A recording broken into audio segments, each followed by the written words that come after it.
আসসালামু আলাইকুম প্রিয় দেশবাসী। 12ই ফেব্রুয়ারি 2026-এ নির্বাচন হচ্ছে।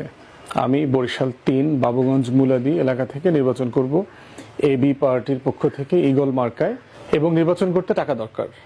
আমার যে আর্থিক অবস্থা সেখানে আসলে আমার নিজের টাকায় অথবা আমার এত আয় নাই যেটা দিয়ে আমি আসলে নির্বাচনের খরচ তুলতে পারবো।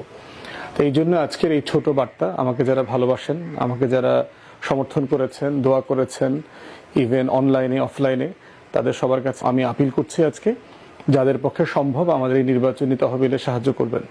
পোস্টে আমি আমার অ্যাকাউন্ট ডিটেলস এবং বিকাশের নাম্বার দিয়ে দিব এবং আমরা স্বচ্ছতার সাথে এই অ্যাকাউন্টের স্টেটমেন্ট আপনাদের সাথে শেয়ার করব।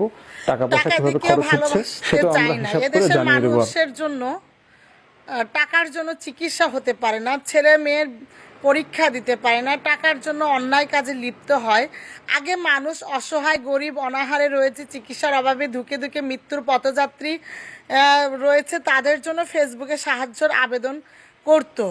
কি দিনকাল পড়েছে, ফকিনীরা নির্বাচন করার জন্য ফেসবুকে এসে ভিক্ষা চায়। কি একটা অবস্থা!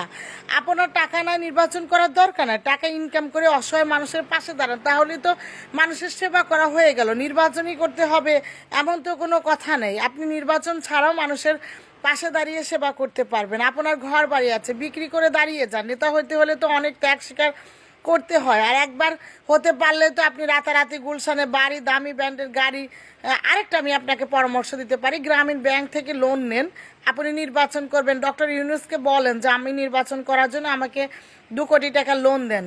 হ্যাঁ, কিন্তু আপনি নির্বাচনের নামে যে ভিক্ষা করতে নেমেছেন, আপনি এদেশের হচ্ছে 16ই ডিসেম্বর মানেন না, তারপরে হচ্ছে ক্যান্টনমেন্ট উড়িয়ে দেবেন। তো এই ক্যান্টনমেন্ট যখন উড়িয়ে দেবেন, এদেশের মানুষকে আপনাকে টাকা দিয়ে নির্বাচন করাবে? আপনি নিজের বিবেকের কাছে প্রশ্ন করে দেখেন তো, যে আমাদের দেশের ক্যান্টনমেন্টই উড়িয়ে দেবে, হ্যাঁ আমাদের 16ই ডিসেম্বর মাসে মানে না, বিজয় দিবস মানে না, সেই সব লোককে কিভাবে জনপ্রতিনিধি হিসাবে টাকা দিয়ে নির্বাচন করাবে?